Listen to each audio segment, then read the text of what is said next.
நம்ம ஒரு சில பேரை பார்த்தோம்னா இவங்க வந்து ரொம்ப சக்சஸ்ஃபுல்லான பர்சன், இவங்க வந்து ரொம்ப ஸ்மார்ட்டான டேலண்டடான பர்சன்.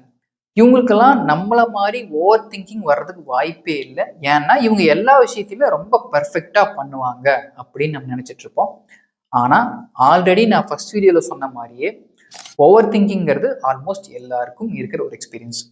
ஸோ இந்த மாதிரியா இருக்கிறவங்களுக்கு எந்த மாதிரியான ஓவர் திங்கிங் கேட்டகரியில ஸ்டக் ஆகிருக்கிறதுக்கு வாய்ப்பு இருக்குது அப்படிங்கிறத இந்த வீடியோவில் பார்க்கலாம். ரெண்டு விஷயம். ஒன்று, பெர்ஃபெக்ஷனிசம். எல்லா விஷயத்தையும் நான் பெர்ஃபெக்டா பண்ணணும் அப்படிங்கிற எண்ணத்தை விட எந்த விஷயத்திலையும் அவங்களுக்கு வந்துட்டு போதுங்கிற ஒரு எண்ணமே வராது. திரும்ப திரும்ப இந்த விஷயத்த இன்னும் பெட்டரா பண்ண எப்படி இருக்கும், இன்னும் பெட்டரா பண்ணா எப்படி இருக்கும்னு சொல்லிட்டு ஒரே விஷயத்த திரும்ப திரும்ப பண்ணிட்டே இருப்பாங்க. ரெண்டாவது, என்னதான் நம்மளால ஃபியூச்சரை ப்ரெடிக்டே பண்ண முடியாது. ஃபியூச்சருங்கிறது ஒரு அன்சர்டனான விஷயம், அதாவது நிச்சயமான ஒரு தன்மை இல்லாத விஷயம் தெரிஞ்சாலும் திரும்ப திரும்ப ஃபியூச்சரை பத்தி ப்ரீ பிளான் பண்ணிட்டே இருக்கிறது. ஃபியூச்சர் நடக்க போற விஷயங்கள் எல்லாமே நம்ம நினைச்ச மாதிரி தான் நடக்கணும்னு சொல்லிட்டு ஃபியூச்சரை பத்தி ஓவரா பிளான் பண்றது. இது ரெண்டுமே எந்த அடிப்படையில வந்திருக்கிற வாய்ப்பு இருக்குன்னா, நம்ம அதிகமா திங்க் பண்றதன் மூலம் ஃபியூச்சர்ல நடக்க போற ஏதோ ஒரு தப்பான விஷயத்தை கூட நம்மளால சரி பண்ண முடியுங்கிற ஒரு சின்ன ஒரு பேஸ் மூலம் வந்திருக்க வாய்ப்பு இருக்குது. அதாவது வழியே இல்லைனாலும் நம்ம வழியை கண்டுபிடிக்கணும்னு சொல்லிட்டு ஒரே லூப்புக்குள்ள திரும்ப திரும்ப ஓடிட்டே இருப்பாங்க.